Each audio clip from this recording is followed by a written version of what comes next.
अजाबन ज़माने ते सच आ गया है, जदों दा मोबाइल टच आ गया है।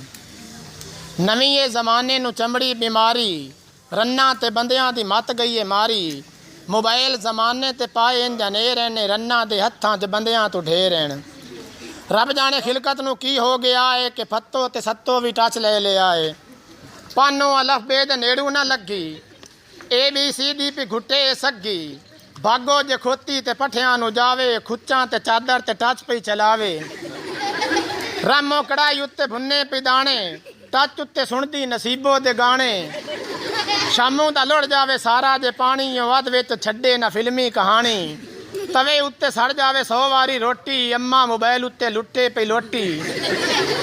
टीचर स्कूल जे पीरियड पढ़ावे, सबक देवे बच्चियां नू टच भी चलावे।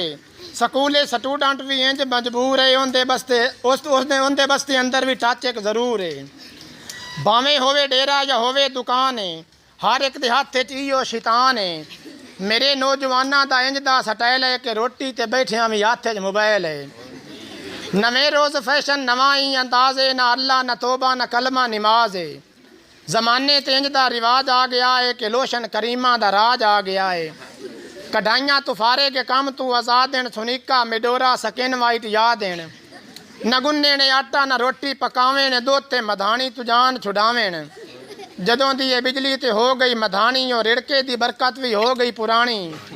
भावें त्राए दें भी बिजली ना आवे, कर्मा वाली रिड़के दे नेड़े ना जावे। ओ मक्खण ते लस्सी ते रहे ना सवा देन, रन्ना नू फिल्मां ते गाने याद देन। ना खावन ते बच्चियां दा भोरा ख्याल है, अम्मा पे खेडे मोबाइलों के नाल।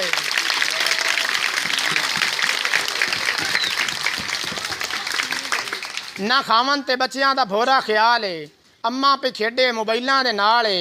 धी होई जवान उन्नू मत्ता न दसे, मोबाइल उत्ते गल करके खेड़ खेड़ पे हसे। अज दियां मावां नू भुल गए कुरान हैं, बंदियां दे विचू तां ही मुक्के ईमान हैं। भुल के ना बीवी तू खावन दी थां पुछ, गुसल दे फरज नहीं करीमा दे ना पुछ। लांते नी मगरूए भाइयां नू आखेण, कुत्ता ते बिल्ला ए साइयां नू आखेण। रन्ना दे विचों शर्म मुक गया है, ते बंदियां दी गैरत भरम मुक गया है। हाथ च तस्बीह ते मुंह उत्ते दाड़ी, जबान उत्ते मिसरी ते दिल च कुहाड़ी। बेईमानी बन गई पग दा तुरा है, गल गल ते कसमां ते हाथ छुरा है।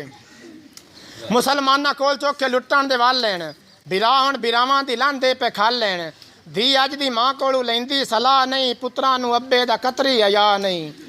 दीन तू दूरी दी यो दलील है, मुसलमान ज़माने ते चोखा जलील है। दसो खगाल नू किदे मैं ले जावां, ये लम्मी कहानी किवें मैं मुकावां। मैं हथ बन के करसां अरज मेरे यारा, अजे वक्त ही आ जा वापस खुदारा। अल्लाह दी रहमत पे मारे आवाज़ां, कर सच्ची तोबा तो पढ़ ले नमाज़ां। रब ते रसूल दा मन ले कानून है, मुड़ वेखी जिंदगी च केडा सकून है। ये गल मेरी याद सदा करदा रसें, तू आज़म दे हक च दुआ करदा रसें।